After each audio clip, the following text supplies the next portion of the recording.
자, 여러분, 선지자 하면 보통 어떤 이미지가 떠오르시나요? 아마 미래를 보는 사람, 뭐 그런 걸 생각하실 텐데요. 하지만 이 단어의 진짜 의미를 한번 깊숙이 파고들면 우리가 생각했던 것과는 전혀 다른 훨씬 더 흥미로운 역할이 숨어 있습니다. 저와 함께 그 비밀의 문을 한번 열어보시죠. 선지자 하면 어떤 모습이 딱 떠오르세요? 수정구슬을 들여다보는 예언가, 아니면 뭔가 신비로운 체험에 푹 빠진 사람, 혹은 깊은 지혜를 가진 스승 같은 모습? 네, 아마 대부분 이런 이미지들을 생각하실 거예요. 하지만 지금 떠올리신 그 익숙한 이미지들 잠깐만 옆으로 밀어두시죠. 진짜 의미를 여는 열쇠는 아주 오래된 히브리어 단어 하나에 꼭꼭 숨겨져 있거든요. 바로 나비라는 단어입니다. 구약 성경에서 선지자를 가리킬 때 쓰는 가장 핵심적인 단어죠. 지금부터 우리 모두 언어 탐정이 되어서 이 나비라는 단서 하나를 붙잡고 그 진짜 의미를 추적해 볼 겁니다. 과연 이 길이 우리를 어디로 데려갈까요? 자, 그럼 가장 먼저 학자들이 그랬던 것처럼 이 단어의 뿌리, 그러니까 어원을 한번 따라가 볼게요. 근데요, 이게 생각보다 훨씬 복잡한 미로 같더라고요. 보세요. 학자들이 정말 온갖 가능성을 다 뒤졌습니다. 히브리어는 물론이고 아랍어, 심지어 아시리아어까지 거슬러 올라갔죠. 어떤 신의 이름하고 연결해보기도 하고 뭔가 특별한 영적인 상태를 나타내는 말이라고 추측하기도 했어요. 하지만 결론이요. 전부 다 막다른 길이었어요. 증거가 없거나 문법적으로 말이 안 되거나 한마디로 이 방법으론 답이 안 나왔다는 거죠. 아니, 이렇게나 많은 이론들이 서로 부딪히기만 한다면 나비의 진짜 의미는 그냥 시간 속에 영원히 사라져버린 걸까요? 네, 그렇게 어원을 쫓던 길은 완전히 끊겨버렸습니다. 이 방법은 실패했죠. 그런데 말이죠. 정말 놀랍게도 해답은 아주 엉뚱한 곳에 있었습니다. 바로 우리 눈앞에요.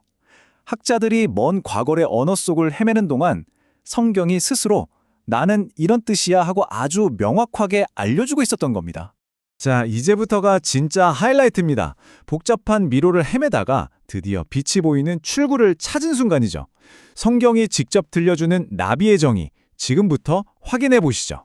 가장 결정적인 단서가 바로 이 구절에 나옵니다. 모세가 자기는 말을 잘 못해서 파라오 앞에 설 수 없다고 두려워하니까 하나님이 그의 형 아론이 그의 나비가 될 거라고 말씀하세요. 여기서 아론의 역할이 뭐죠? 맞습니다. 모세의 입, 바로 대변인이에요. 이 관계 안에서 나비는 대신 말해주는 사람이라는 뜻으로 아주 명확하게 정의되는 거죠. 예레미야의 경우도 똑같습니다. 예레미야가 자기는 너무 어려서 말을 할 줄 모른다고 하소연하죠. 그러자 하나님이 어떻게 하시죠? 내가 내 말을 네 입에 두었다고 하십니다. 바로 그 순간부터 예레미야의 말은 그냥 그의 말이 아니라 신의 권위를 가진 말이 되는 거예요. 자, 여기서 정말 중요한 포인트가 있습니다. 모세와 예레미야 둘 다 미래를 못 보겠어요 라고 한 게 아니에요. 공통적으로 저는 말을 잘 못해요 라고 했죠. 이게 뭘 의미할까요? 선지자의 핵심 임무가 바로 보는 것이 아니라 말하는 것에 있었다는 가장 강력한 증거입니다. 그러니까 결론은 이겁니다. 성경이 직접 보여주는 나비의 진짜 의미는 무슨 신비한 예언가가 아니고요. 바로 신적인 존재를 위해 공식적으로 임명된 대변인이라는 거죠. 그리고 그 입에서 나오는 말은 신의 권위를 그대로 지니는 거고요. 이게 바로 우리가 그토록 찾아 헤매던 정답입니다. 자, 이 정의를 조금 더 날카롭게 다듬어 보기 위해서 성경에 나오는 다른 비슷한 단어들과 한번 비교를 해볼게요. 바로 말하는 자와 보는 자의 차이입니다. 이 차이가 정말 기가 막히게 핵심을 짚어줍니다. 로에나 호제, 그러니까 보는 자라는 단어들은 메시지를 수동적으로 받는 그 경험 자체에 초점이 맞춰져 있어요. 하지만 나비는요, 메시지를 세상에 능동적으로 선포하는 그 행위에 방점이 찍혀 있는 거죠. 결국 나비가 선지자를 대표하는 단어가 된 건 그만큼 개인적인 신비 체험보다 그걸 세상에 알리는 공적인 역할이 훨씬 더 중요했기 때문이라고 볼 수 있습니다. 자, 이제 시야를 좀 더 넓혀볼까요? 우리에게 좀 더 익숙할 수도 있는 고대 그리스 문화에서는 선지자를 어떻게 생각했는지 한번 비교해 보겠습니다. 생각보다 정말 큰 차이가 있더라고요. 히브리의 나비는 명확한 신의 메시지를 그대로 전달하는 말 그대로 대변인이었잖아요. 그런데 그리스의 프로페테스는 좀 달랐습니다. 예를 들어 델포이 신전의 여사제가 막 알 수 없는 소리로 중얼거리면 프로페테스는 그 애매하고 불분명한 메시지를 사람들이 알아들을 수 있게 해석해주는 역할을 했어요. 역할이 다르죠. 비유를 들어보면 딱 와닿을 겁니다. 히브리의 나비가 신과의 직통 전화였다면 그리스의 프로페테스는 뭐랄까 알 수 없는 신호를 해독하는 암호 해독가에 더 가까웠던 거죠. 메시지를 전달하는 방식부터 권위의 출처까지 뿌리부터 달랐던 겁니다.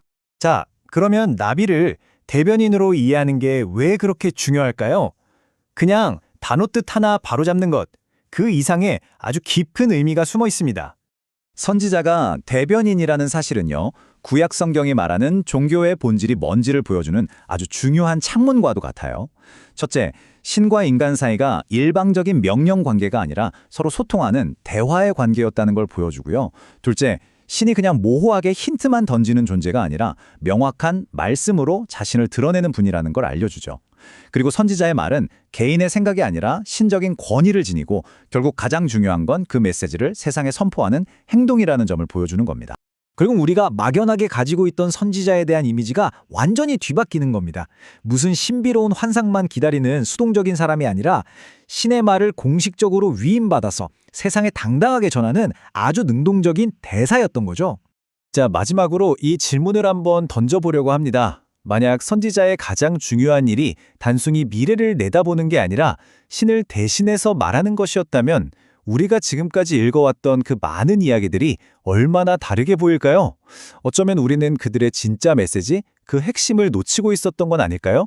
한 번쯤 깊이 생각해 볼 만한 질문인 것 같습니다.